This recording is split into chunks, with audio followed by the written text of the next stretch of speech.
بسم اللہ الرحمن الرحیم. ناظرین السلام علیکم. میں ہوں آپ کا میزبان صابر شاکر. 28 جنوری اور بدھ کا دن. تازہ ترین خبریں، اطلاعات اور تبصرے پاکستان کے حالات، واقعات اور سیاسی صورتحال کا لیتے ہیں جائزہ. اس ولاگ میں ایک امپورٹنٹ 2 جرنیلوں کی کہانی سنانی ہے آپ کو. اور دونوں جرنیل پکڑے گئے ہیں. دشمن ملک کو جوہری راز فراہم کر رہے تھے اور وہ جاسوسی کے الزام میں دھر لیے گئے ہیں. اس لیے اب یہ نہیں کہا جا سکتا کہ جناب جو فوجی وردی پہن لے، جو جنرل بن جائے تو وہ غدار نہیں ہو سکتا، بلکہ وہی غدار نکلتا ہے. اس کی وجہ ہے کہ سویلین کے پاس اتنے راز ہوتے ہی نہیں، اور یہ راز سب کے سب فوجی حکمرانوں کے پاس ہوتے ہیں، اور فوجی حکمران اور فوجی جنرل ہی یہ راز اگر کسی کو دے سکتے ہیں تو وہی دے سکتے ہیں. تو بہرحال بہت ہی امپورٹنٹ سٹوری ہے. تگڑے جرنیل تھے، پکڑے گئے ہیں، اور اس کے اثرات پاکستان کی سیاست پر کیا پڑیں گے اور کیا پڑ رہے ہیں اس کے بارے میں بھی آپ کو آگاہ کریں گے. تو بہرحال پہلی خبر ہے ٹرمپ اسرائیل بورڈ، جس میں ہمارے فیلڈ مارشل شہباز شریف صاحب اور جناب بلاول بھٹو صاحب، جناب اسحاق ڈار صاحب بڑے خوشی و خضوع سے دستخط کر کے آئے ہیں، اور ان سے بیانیہ نہیں بن پا رہا. پہلی جو ڈراپ سائٹ ہے، ڈراپ سائٹ نیوز، امریکہ میں 2 نوجوان ہیں، وہ اس کو ہینڈل کرتے ہیں. انہوں نے جو مسودہ ٹرمپ بورڈ کا جو ڈاکومنٹ ہے وہ سامنے لیا ہے، اور اس میں واضح طور پر لکھا ہوا ہے، جو قرارداد ہے اس میں لکھا ہوا کہ یہ بورڈ ہے، بورڈ کی طرف سے اپنی نوعیت کی یہ پہلی قرارداد ہے، اور امریکی حمایت یافتہ گورننگ اتھارٹی کے ڈھانچے کی تفصیلات اس میں فراہم کی گئی ہیں، اور جو غزہ پر مکمل قانون سازی، ایگزیکٹو اور عدالتی کنٹرول سنبھالے گی، اور بشمول ہنگامی اختیارات بورڈ آف پیس کا بیان کردہ ہدف غزہ کو ایک تخلیقی اور غیر فوجی ریاست بنانا ہے، غیر فوجی زون بنانا ہے، ریاست نہیں، غیر فوجی علاقہ بنانا ہے، اور جو اس کے پڑوسیوں کے لیے خطرہ نہیں ہوگا. یعنی ایسا غزہ آباد کرنا ہے، غزہ کو ایسا علاقہ بنانا ہے جو اسرائیل کے لیے خطرناک نہ ہو اور اس کے لیے کبھی بھی خطرہ نہ بنے، اور اس کو غیر فوجی بنانا ہے. یہ ہے بنیادی مقصد اس بورڈ کا. اور اس بورڈ میں شامل ہوئے ہیں جناب فیلڈ مارشل جناب شہباز شریف اور جناب بلاول بھٹو اور جناب اسحاق ڈار صاحب، کیونکہ اس وقت موجودہ رجیم جو ہے وہ ساری کی ساری اس میں شریک ہے. اب اس میں اور جو بات کہی گئی ہے اس میں جو بورڈ کے ممبر ہیں اس کے بارے میں بھی بتایا گیا ہے، اور اس بورڈ کے ممبرز میں یہ باقاعدہ طور پہ پہلا ڈاکومنٹ آیا ہے، سرٹیفائیڈ ڈاکومنٹ کہتے ہیں اس کو، تو وہ آ گیا ہے، اور اس میں بتایا گیا ہے کہ اس بورڈ میں فلسطین کے علاوہ باقی سارے ہیں. یعنی فلسطین کا کوئی نمائندہ اس میں نہیں ہے ایگزیکٹو بورڈ میں. اور اس کی آگے جا کے بنیادی مقصد وہی ہے جو میں نے آپ کو بتایا ہے کہ غیر فوجی علاقہ بنانا ہے. اس بورڈ میں جو مارکو روبیو ہیں، جو وزیر خارجہ ہیں، وہ اس میں موجود ہیں جی، اس ارکان میں، اور جو کہ خصوصی ایلچی ہیں اسٹیورٹ کوف وہ موجود ہیں، اور برطانیہ کے سابق وزیر اعظم ٹونی بلیئر ہیں، ٹرمپ کے داماد اس میں ممبر ہیں جی، اور وہ موجود ہیں. ورلڈ بینک کے صدر اجے پنگا شامل ہیں جی، اور نائب قومی سلامتی کے مشیر رابرٹ شامل ہیں. اور یہ بورڈ ہے، اور اس بورڈ کا مقصد ایک ہی ہے، اور اس میں کچھ چیزیں مخفی بھی رکھی ہوئی ہیں، اور صرف 2 نمائندوں کا نہیں بتایا کہ 2 کون سے اور نمائندے ہیں جو کہ اس میں شامل ہیں، لیکن ان کا نام ظاہر نہیں کیا گیا. یہ ایک بنیادی ڈاکومنٹ ہے جس کے بعد میرا خیال ہے کہ سب کو سمجھ آ جانی چاہیے، اور پاکستان میں جو جھوٹ بولا جا رہا ہے اس جھوٹ سے باز آ جانا چاہیے. اسی لیے اس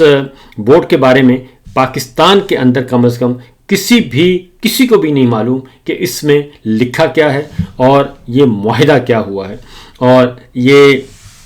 اس کے اندر ہی ایک اور چیز لکھی ہوئی ہے کہ اس بورڈ آف پیس کا مسودہ انسانی ہمدردی کی بنیاد پر زونز اور کنٹرولڈ سویلین پروٹیکشن کوریڈور قائم کرے گا، جس کا گشت جو ہے بین الاقوامی اسٹیبلائزیشن فورس کرے گی، اور رسائی ان افراد تک محدود ہوگی جنہیں ایگزیکٹو بورڈ اور اعلیٰ نمائندوں نے منظوری دی ہوگی. غیر متعینہ آپریشنل اور سیکورٹی کے تقاضوں کے مطابق حدود متعین کی جائیں گی، اور عارضی ISF کی قیادت امریکی میجر جنرل کریں گے، اور جس کے بورڈ کے چیئرمین ٹرمپ اور کو مکمل طور پر کمانڈروں کی منظوری یا ان کی جگہ لینے کے ساتھ ساتھ مستقبل کی قیادت کرنے والے ممالک کی منظوری دینے کا اختیار ہوگا۔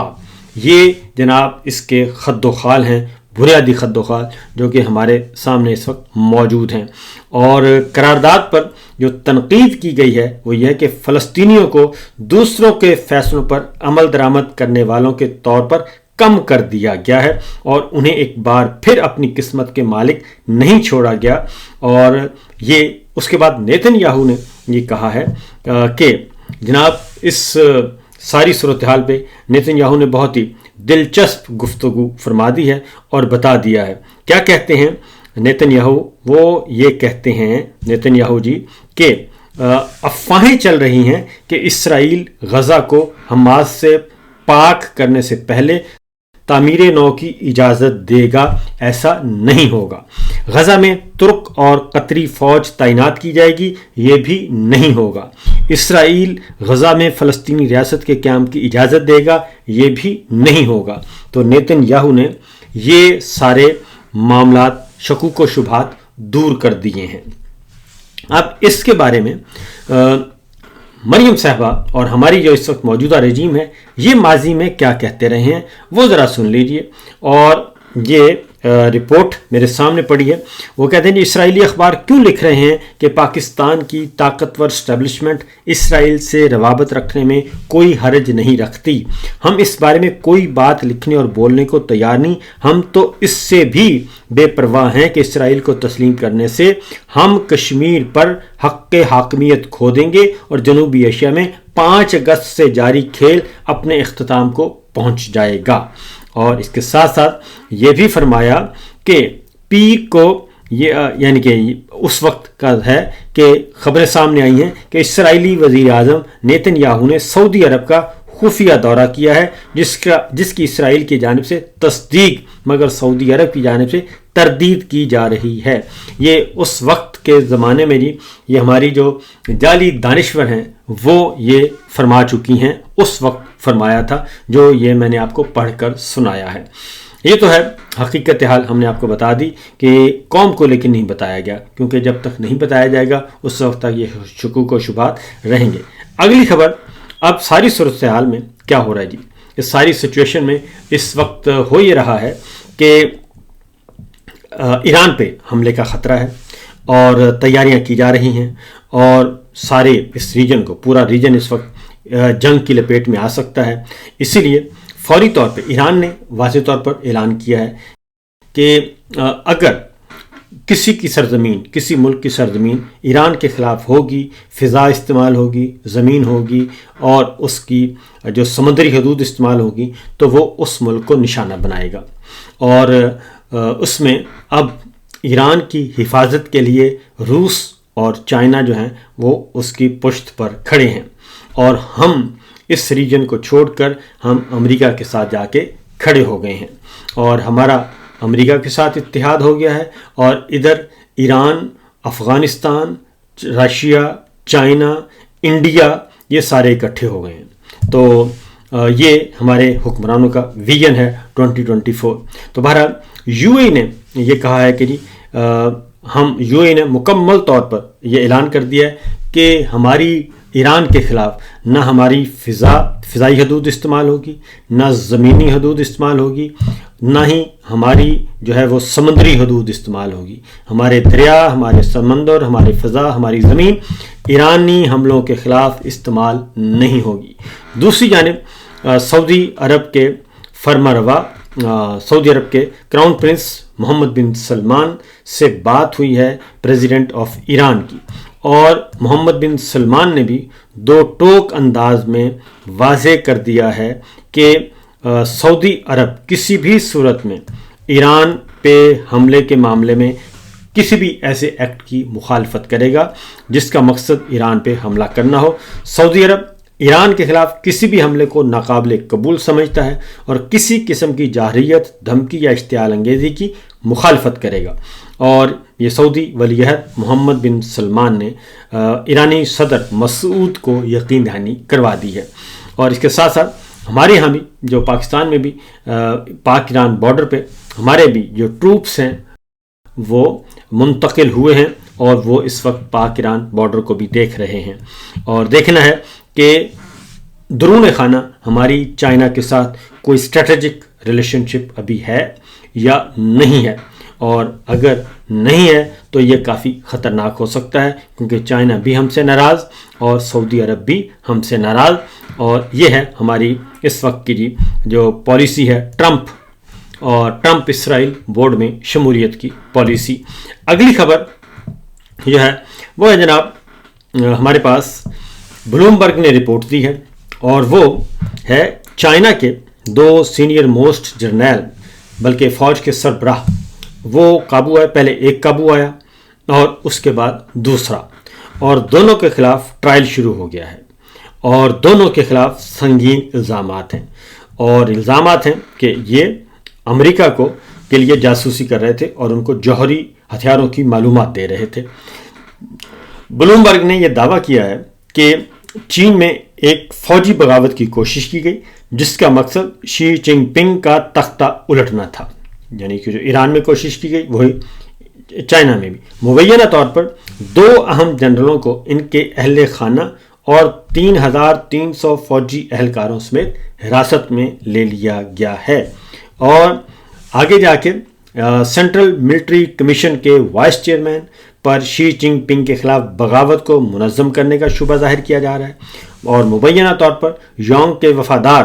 فوجیوں اور صدارتی حفاظتی تفصیلات کے درمیان فائرنگ ہوئی ہے، جس کے نتیجے میں شی جن پنگ کے کئی محافظ زخمی یا ہلاک ہوئے ہیں، یہ بلومبرگ کی رپورٹ ہے۔ اور اس کے بعد چیف آف جوائنٹ سٹاف لی زونی کے منصوبوں میں مبینہ طور پر پریزیڈنٹ کے خلاف ریاستی بغاوت کرنے کے لیے فوجیوں کو متحرک کرنا شامل تھا، اور مطلوبہ نعرہ تھا پارٹی بچاؤ قوم بچاؤ، اور مبینہ طور پر اندرونی حلقے افراد کی طرف سے مبینہ دھوکہ دہی کی وجہ سے منصوبہ ناکام ہوا، اور دونوں جنرل سخت کنٹرول اور تفتیشی نگرانی میں ہیں، اور ان کے ساتھ ان کے اہل خانہ اور 3000 فوجی اہلکاروں کے مبینہ حراست میں لیا گیا ہے، اور منصوبے کے سامنے آنے کے بعد جنگی تیاریوں میں اضافہ کر دیا گیا ہے، فوجیوں کی نقل و حرکت روک دی گئی ہے، اور موبائل فون ضبط کر لیے گئے ہیں، اور بڑے پیمانے پر پروپیگنڈا مہم چلائی گئی۔ یہ تمام واقعات چینی فوجی مشقوں کے ساتھ موافق ہیں، اور جو تائیوان پر حملوں اور اس کے حکام کی تیاری کی نقل کرتے ہیں۔ اس کے ساتھ ساتھ یہ بھی کہا گیا ہے کہ چین کی عوامی جمہوریہ چین کی وزارت قومی دفاع نے جنرل جونگ پوشیا اور لیو ینلی کے خلاف تحقیقات کے آغاز کی باضابطہ طور پر تصدیق کی ہے، اور اس کی سرکاری وجہ ضبط اور قانون کی سنگین خلاف ورزیوں کا حوالہ دیا گیا ہے، اور یہ جملہ اکثر بدعنوانی سے منسلک ہوتا ہے، اور اصل جو فوجی بغاوت کی کوشش اور فائرنگ کے بارے میں معلومات اس مرحلے پر غیر مصدقہ ہیں۔ اس طرح کے دعوے بنیادی طور پر سوشل میڈیا اور اپوزیشن میڈیا آؤٹ لیٹس کے ذریعے گردش کر رہے ہیں، اور مغربی ایجنسیاں رائٹرز، بلومبرگ اسے یی جن یونگ کے فوجی اشرافیہ سے پاک کرنے اور ایک دور کے طور پر اس کا زیادہ اندازہ لگاتی ہیں، یعنی وہی کچھ جو ایران میں رجیم چینج آپریشن کرنے کی کوشش کی، وہ چائنا میں بھی وہ کہتے ہیں جی یہ افواہیں ہیں کہ کرنے کی کوشش کی لیکن ناکام ہو گئی، ایران میں بھی اور چائنا میں بھی۔ صرف پاکستان میں جو ہے وہ رجیم چینج آپریشن میں امریکہ کامیاب ہوا، اور ایک سائفر آیا اور ڈونلڈ لو نے ایک گریڈ 20 کے افسر نے پاکستان کی حکومت کا تختہ الٹوا دیا۔ یہ پاکستان کی لیڈرشپ میں اور ایران اور چائنا اور تگڑے ملکوں کی لیڈرشپ میں یہ فرق ہوتا ہے، جو کہ ہم بڑے واضح طور پر دیکھ رہے ہیں۔ تو اس کے بعد ہے جی اگلی خبر ذرا پاکستان کی داخلی سیاست کے حوالے سے۔ شہریار افریدی صاحب نے ایک تو جمعرات کو یعنی کہ کل اعلان کیا ہے کہ کل وہ آئیں گے اڈیالہ اور عمران خان صاحب سے ملاقات کے لیے آئیں گے، اور ان کا نام جیل کے حکام کو پہنچا دیا گیا ہے۔ دوسرا، انہوں نے اتوار کے لیے اعلان کر دیا ہے، اور انہوں نے کہا ہے کہ اتوار کے روز وہ کر رہے ہیں سہیل افریدی 1 فروری اتوار کے دن خیبر کی اقوام کا جرگہ خیبر کی یعنی کہ علاقہ خیبر جو ہے اس کی اقوام کا جو جرگہ ہے اس کو بلا رہے ہیں، اور یہ فٹ بال اسٹیڈیم میں ہوگا، اور جرگے میں پوچھا جائے گا کہ آپ اپنی مرضی سے طرح سے بے دخل ہوئے یا پھر زبردستی گھر چھوڑنا پڑا۔ اور اس کے ساتھ ساتھ ان تمام کو واپس جو ہے وہ آباد کرنے کا، واپس طرح میں منتقل کرنے کا اعلان کیا گیا ہے، کیونکہ وفاقی حکومت بھی انکاری ہو گئی ہے کہ ہم نے کوئی یہ کام نہیں کیا، اور فوجی حکمران بھی ہمارے وہ بھی اس سے انکاری ہو گئے ہیں۔ لہٰذا اگر یہ واقعتاً انکاری ہو گئے ہیں تو